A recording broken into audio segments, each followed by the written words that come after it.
Sou a professora Lívia Pugliese e essa é mais uma aula do nosso curso de Imunologia da Universidade do Estado da Bahia. Nessa aula nós iremos conversar sobre a resposta imunicelular, aquela cujos mecanismos efetores são mediados pelas funções das células T helper ou dos linfócitos T citotóxicos ou citolíticos, os chamados CTLs. Nessa aula nós vamos conversar sobre como é que as células T virgens são ativadas e como é que, então, as células efetoras formadas a partir da ativação desses linfócitos T virgens efetuam defesa. Começando pela compreensão da ativação das células T virgens.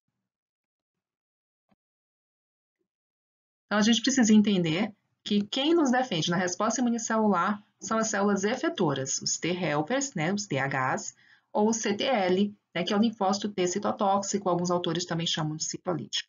E que essas células efetoras, elas se formam respectivamente pela diferenciação das células TCD8, né, que se diferencia no CTL, ou da célula TCD4, que se diferencia no T helper. Então, as células virgens, após ativação, após encontro com o micro-organismo, com o antígeno, né, e ativação, estou falando aqui micro-organismo que a gente está focando na disciplina em resposta imune contra infecções, mas poderia ser também um antígeno tumoral, por exemplo, né?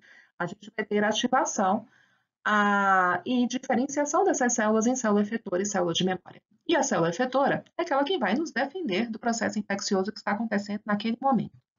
Então, são essas as nossas células efetoras da imunidade celular. E relembrando que a gente estudou em aulas anteriores, essas células virgens, né, TCD4, TCD8, elas vão se desenvolver no timo. Né? Então, a partir da medula óssea, o linfócito pré-T migra para o timo, e no timo a gente tem a formação desses linfócitos virgens, TCD4 e TCD8, que permanecem, então, em recirculação linfocitária, transitando entre sangue, linfa e tecidos e órgãos linfóides secundários. No órgão secundário, havendo reconhecimento do epítope específico de um antígeno, e na presença também do segundo sinal, ou seja, a gente já vendo aqui, olha, primeiro sinal e segundo sinal adequados, a gente pode ter, então, a ativação dessas células, né, desse linfócito. Aqui a gente tem o TCD8 representado virgem, né, representado em azul, o TCD4 em vermelho. Então, a gente já vendo o primeiro e segundo sinal, a gente tem a ativação adequada dessas células. Veja que tem a presença de uma célula apresentadora de antígeno. Lembrem que o linfócito T precisa ser apresentado ao antígeno, né, por uma célula apresentadora de antígeno, né, e que esse fragmento peptídico vai estar acoplado à molécula MHC expressa por essa célula apresentadora de antígeno. A gente tem aqui o reconhecimento e a ativação. Então, a gente vai ter, então, as repercussões dessa ativação. Expansão clonal, né, que é a proliferação dessa célula. Então, agora a gente vai ter um exército, né, várias células com a mesma especificidade, ou seja, contra este mesmo epítopo. E diferenciação em célula efetora, que é aquela que vai migrar para o sítio de infecção para nos defender, e em célula de memória, que é aquela que vai, a depender do tipo de célula de memória, ou permanecer no órgão linfóide secundário onde se formou, né, ou ficar presente no sítio de infecção, ou ficar na recirculação, né, recirculando junto com as células virgens. Então, vamos revisar e enfatizar alguns conceitos, né? As células T, elas somente reconhecem antígenos proteicos, mas elas não são capazes de reconhecer uma proteína na sua forma conformacional. Por isso, elas vão precisar do auxílio de uma célula apresentadora de antígeno, a qual, então, vai realizar o processamento do antígeno, clivando as suas proteínas em pequenos fragmentos peptídicos. Essa APC, então, ela vai endocitar o micro-organismo, né, processar, clivar e acoplar esses pequenos fragmentos peptídicos a moléculas chamadas MHC. E, então, o linfócito vai ser capaz de reconhecer esse peptídeo, esse antígeno, né, peptídico acoplado à molécula MHC. Os linfócitos T, CD4, eles têm restrição ao reconhecimento de peptídeos que estão acoplados à molécula MHC de classe 2. Então, eles vão reconhecer fragmentos peptídicos acoplados a moléculas MHC chamadas de MHC de classe 2. Enquanto que os linfócitos TCD8 têm restrição ao MHC de classe 1, então eles só vão conseguir interagir com fragmentos peptídicos, né, antigênicos, que estejam acoplados, à molécula MHC de classe 1. A B6, a célula dendrítica é aquela que é mais eficaz na promoção da ativação de células T virgens. Bom, vamos agora focar no processo de ativação de uma célula TCD4, e depois nós vamos conversar sobre a TCD8. Na resposta imunicelular, o segundo sinal, ele vai ser mediado pela interação entre as moléculas da família B7, expressas pela célula apresentadora de antígeno, no caso a célula dendrítica, com moléculas CD28, que são expressas pelo linfócito T. As células dendríticas presentes lá no sítio de infecção, como por exemplo, presentes na pele ou numa mucosa, por exemplo, as células de Langerhans, elas são células dendríticas imaturas. Nós conversamos sobre isso lá na primeira unidade. Tá? As células dendríticas imaturas, que estão presentes nesses epitélios de revestimento, ou no tecido conjuntivo de sustentação, dos nossos epitélios de revestimento, elas são especializadas em captura de antígenos. Portanto, elas vão ter alta expressão de PRR, que são os receptores para PAMPs, para tornar elas capazes de reconhecer uma alta diversidade, uma alta gama de tipos de micro-organismos diferentes. Na presença do antígeno microbiano, após ter um estímulo pela interação PAMP-PRR, essa célula dendrítica imatura, ela então vai ser estimulada a se mobilizar, a migrar para os tecidos ou órgãos linfóides secundários. E durante essa trajetória, ela também vai estar sendo estimulada a se diferenciar, a diferenciar a sua expressão gênica, modificar a sua expressão, a expressão de proteínas, e ela passa, então, a se diferenciar na célula dendrítica madura, que é essa que nós estamos vendo nessa imagem. A célula dendrítica madura, ela já não vai ser especializada em captura de micro-organismos, e sim especializada na apresentação de antígeno para a célula T virgem. Essa vai ser a função dela lá no órgão linfóide secundário, Então, ela vai precisar apresentar antígenos. Essa célula dendrítica, portanto, agora, ela vai ter uma alta expressão de moléculas associadas a essa função de apresentação de antígeno, como, por exemplo, as moléculas MHC e as moléculas coestimuladoras da família B7.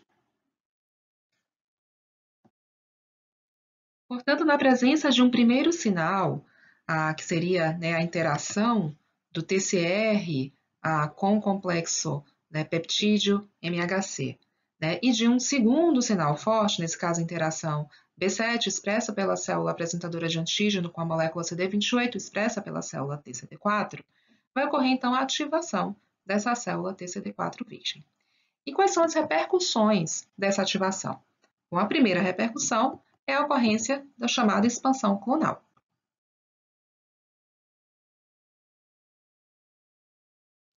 Seguindo-se da diferenciação em célula efetora, no caso aqui na célula T helper, e em célula de memória. Existem 3 subpopulações de célula T helper bem descritas na literatura científica, as células TH1, TH2 e TH17. Cada um desses subtipos será formado na dependência do microambiente de citocinas presente no momento da ativação da célula virgem.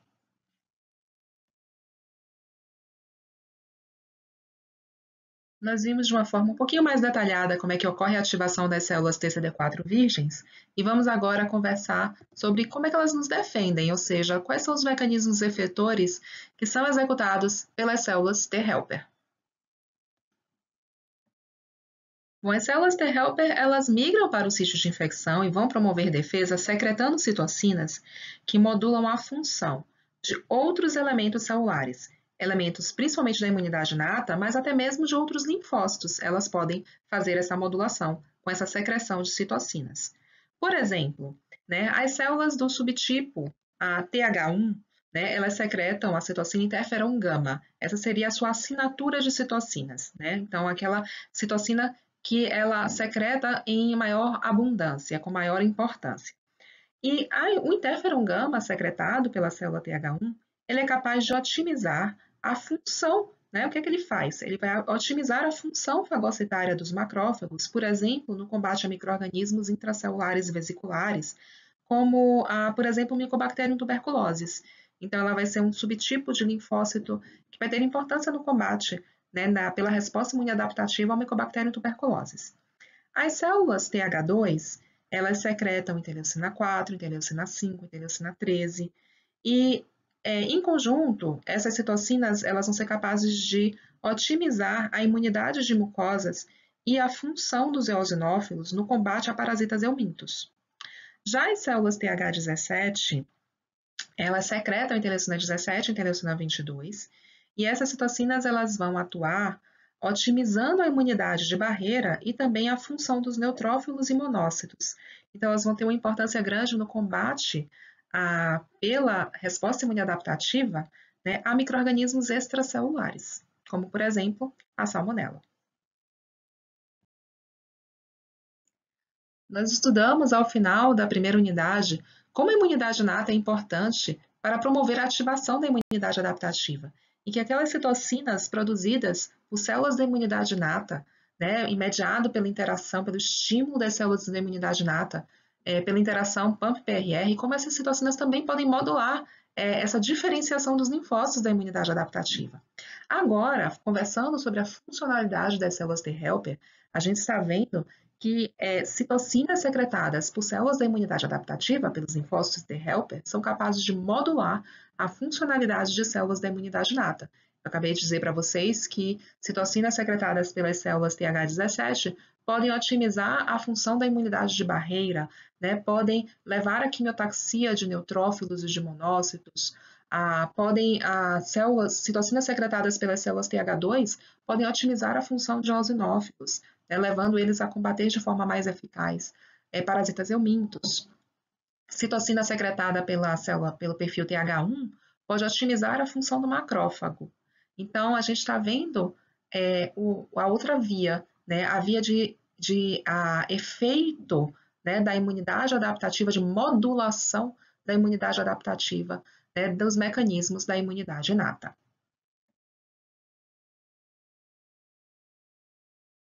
Nós conversamos sobre a ativação das células TCD4 e funcionalidade, mecanismos efetores dos linfócitos T helper. Vamos agora conversar sobre a ativação do TCD8 e como é que o linfócito efetor, CTL, formado a partir da diferenciação do TCD8, como é que ele vai nos defender. Vamos iniciar pela compreensão da ativação das células TCD8 virgens.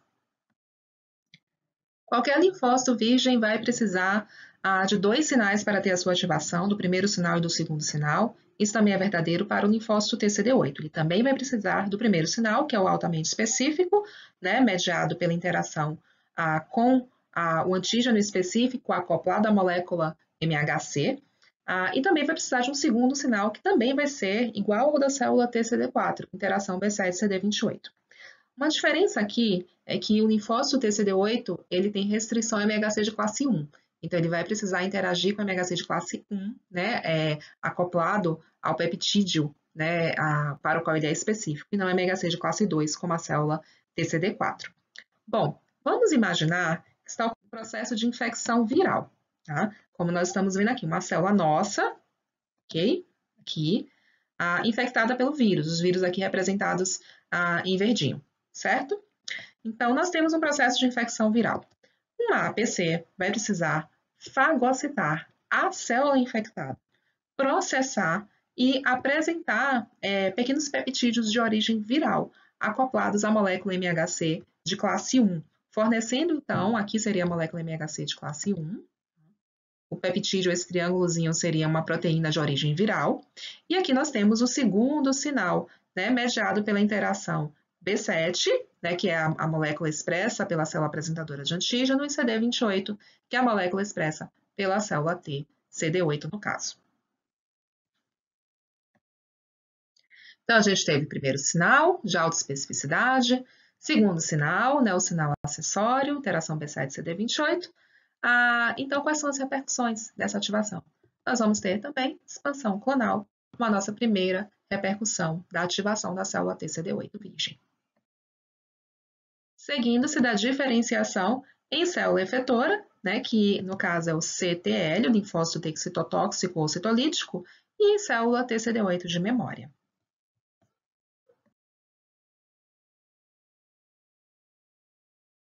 CTL, então, vai migrar para o sítio de infecção para nos defender. Como é que ele faz isso? Né? Quais são os mecanismos efetores, né, desse CTL? O CTL ele atua de forma semelhante à célula NK, promovendo a morte da célula-alvo, a célula que está infectada. Então, ele vai diminuir os nossos reservatórios virais. Os vírus infectam as nossas células, eles sequestram a maquinaria de reprodução, de produção de proteínas das nossas células e passam a replicar e a formar novas partículas virais. Então, aquela célula infectada pelo vírus passa a ser um reservatório viral e de um sítio de proliferação, de replicação do vírus. Então, o CTL ele vai atuar matando a nossa célula que está infectada. O CTL faz isso estimulando a apoptose da célula-alvo. Ele faz isso através de diferentes mecanismos. Um dos principais é através, né, ele reconhece aqui que é uma célula infectada, a célula está apresentando peptídeo de origem viral, e ele então secreta proteínas como a perforina e a granzima, né, a perforina vai formar poros na superfície da célula que está infectada, vai permitir a entrada da granzima, e a granzima vai então ativar inicializar a apoptose dessa célula, e essa célula então morre. Eu me despeço de vocês com esse cartoon que é bem interessante. Sem palavras, ele explica a funcionalidade das células T-helper. Então, as células T-helper elas vão para o sítio de infecção. Ao chegar lá, ao encontrar o micro-organismo, elas vão passar a dar ordens, a dar informações químicas na forma de secreção de citocinas que vão a otimizar a funcionalidade de outras células do nosso sistema imune.